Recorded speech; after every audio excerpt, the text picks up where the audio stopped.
Hello my friends. We are delighted to welcome you to the Barrens.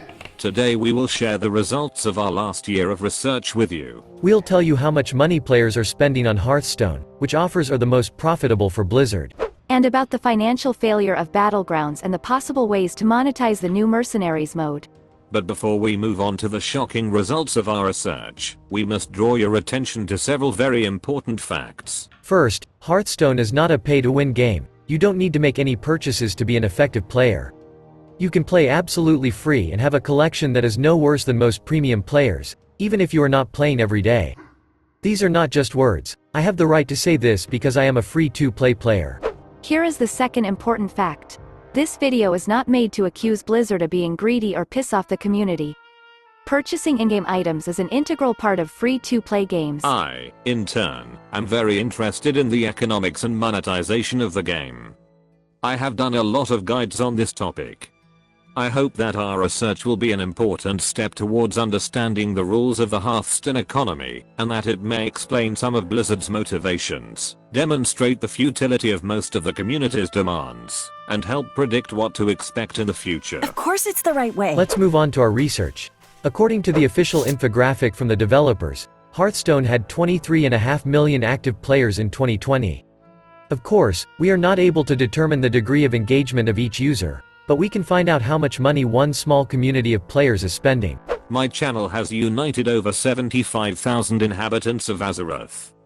I'm proud of this result, and am infinitely grateful to each of you for joining our community. Throughout the year of the Phoenix, we've been keeping an eye on the unprecedented number of temporary offers in the Hearthstone store and creating special polls in our community tab. Thanks to your active participation in the voting, we were able to determine the percentage of players who made a particular purchase, as well as the total amount of money that our subscribers have invested in the game. Let's start by talking about the deals that brought the least money to Blizzard. For the first time, the developers decided to give us the opportunity to purchase old card backs for the price of $3 or 500 gold coins. In a fairly short period of time, we saw 13 different card backs in the store.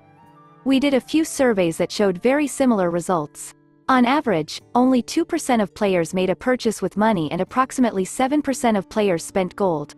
So if we scale these results to all 75,000 of my subscribers, then Blizzard received almost $60,000 from our followers.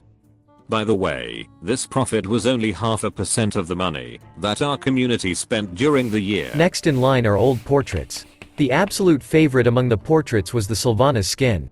7% of players spent $10 for this skin, while 17% surveyed spent gold.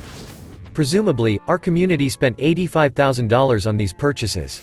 The next way to spend money was to participate in the Heroic Brawliseum, a special event with very valuable rewards. The cost of the pass was $10 or 1,000 gold coins. Very few players were willing to pay such a high price for fun. In total, only 9% of followers took part in the fight, 6% of which paid gold to enter. Supposedly, our followers spent only $34,000. Now you may understand why this brawl happened so rarely. Underwhelming player engagement makes Heroic Brawl, at least in its current form, too unprofitable. It is possible that we will not see Brawliseum this year. A few words about another new way of generating profit. Team 5 made the decision to sell us mini-sets in the middle of each expansion phase. The year of the Phoenix brought us Darkmoon races. 16% of followers gave $15 for the mini-set while 58% of players preferred to spend gold. So for the mini-set, our subscribers gave Blizzard $180,000. The Tavern Pass has proven to be a better way to generate additional revenue. 25% of subscribers took advantage of this offer, which in turn allowed the developers to earn $375,000. A few words about another new way of making profit. Last year, Blizzard made an unusual decision to monetize solo content. Each chapter of the Book of Heroes brought a special bundle with a new hero portrait. The interest of players in buying bundles ranged from 11 to 14% depending on the skin. On average, the community has spent over $500,000 on these 6 bundles. A few words about special bundles with new heroes. In total, we receive 1 special bundle per expansion. The best of them turned out to be the Irana Starseeker bundle. Every 5th subscriber purchased this offer for $20. The Kingdoms bundles were the most unique, as they contained alternative Asian-style skins. This purchase was less popular with our subscribers, but this offer may have been extremely popular in the Asian region. All in all, these 3 offers earned Blizzard nearly $850,000. Big pack bundles are next in line. During the year, we monitored 7 such deals, all of which were completely different. Some contained golden packs, others offered legendary cards, and the third contained wild packs at a very attractive price. According to surveys, followers have spent over $2 million on these deals. Yes, you heard right, but this is not the most shocking data, since the main source of income is still pre-orders. Our subscribers spend over $2 million on each pre-order. So over the course of the year, our community spent almost $7 million on pre-orders. This is just incredible. What about Battlegrounds? This is the most interesting part of our research. Battlegrounds is one of the most popular Hearthstone modes, and one of the best auto-battler games out there. Sometimes it even seems to me that this is the most popular mode in Hearthstone. In fact, Battlegrounds is the mode that the most popular Hearthstone streamers play on Twitch. A huge chunk of our community plays Battlegrounds, although it's not the main mode for most. So, how many $1 million has Blizzard earned selling premium perks? 2, 5, or maybe even 10? The correct answer is 100. Only $100,000 were given by our subscribers to buy Battlegrounds perks throughout the year. Only 3% of our followers paid real money for perks, and another 10% spent gold. Overall, in terms of our community's total annual spending, perks are less than 1%. Here are the conclusions we can draw. First, based on poll results, our 75,000 subscribers are estimated to have spent over $11 million throughout the year. If we divide all expenses by all players, even free-to-play players, then on average each player spends more than $12 per month on Hearthstone. Moreover, the level of expenses of subscribers is actually much higher, since our data does not take into account the costs of purchasing arena and duels tickets, as well as packs at their regular price. Second, the new monetization methods are not as effective as the old ones. Card packs are selling significantly better. Thirdly, if you think that Hearthstone can be monetized solely through cosmetics, then you are wrong. For players, cosmetics are an additional bonus that increases the attractiveness of bundles rather than act as their main draw. Card backs and skins are selling significantly worse than packs. Pack bundles bring developers over 90% of their profits. Based on this, our fourth conclusion is formed. The amount of free resources will remain the same.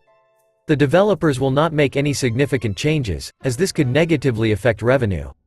Moreover, we should expect more new deals that will try to reduce our gold reserves. Popular streamers' ideas of decreasing the cost of crafting cards and increasing rewards are just populism.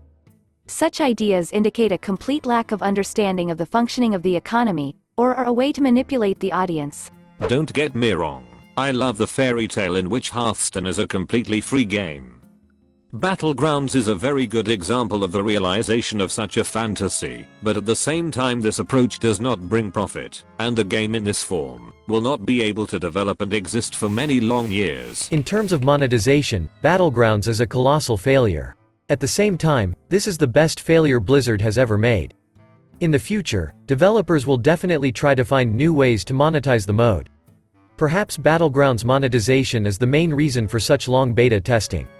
Could the release version of the mode have completely different monetization? Based on all of the above, I can't wait to hear the details of the monetization of the new Mercenaries mode. According to unconfirmed information, the mode may have elements of gacha games. In other words, you will be forced to spend money to buy random heroes or items an infinite number of times or until you are lucky enough to get what you really need. You will not be able to get these items through crafting. A similar approach is taken by the Genshin Impact game, in which players spend an infinite amount of money to get a collection of rare waifus. This is the nastiest way to monetize. Unfortunately, we still don't know any details about Mercenaries. Even if gacha elements are present in the mode, this does not mean that Blizzard will embody the worst features of the mechanics. But we will definitely have a lot more incentive to give our money away than in Battlegrounds. At the same time, I believe that Mercenaries monetization will be fair enough. I am looking forward to more details about this mode and hope that its release will happen in a few months. Finally, we can't wait to read your feedback. Do you think Hearthstone deserves such a high profit? How do you feel about gacha mechanics? Are you looking forward to the release of Mercenaries? Share your opinion in the comments and also take part in the survey on our community tab. And one more question from me personally. Did you get YouTube Drops awards for watching the Grandmasters and Masters Tour streams? I have never received an award for watching streams on YouTube. I'm interested in knowing if I'm the only loser. We will be extremely grateful to you for liking and subscribing to the channel as well as for turning on all notifications using the bell icon. You can also join our squad of loyal patrons and help us create new videos. Dear friends, from all of my robotic heart, thank you so much for any kind of support. Alright, that's all for today. Thank you for being with us. And special thanks to Chris for his invaluable help. We will definitely meet in a new video. Good luck.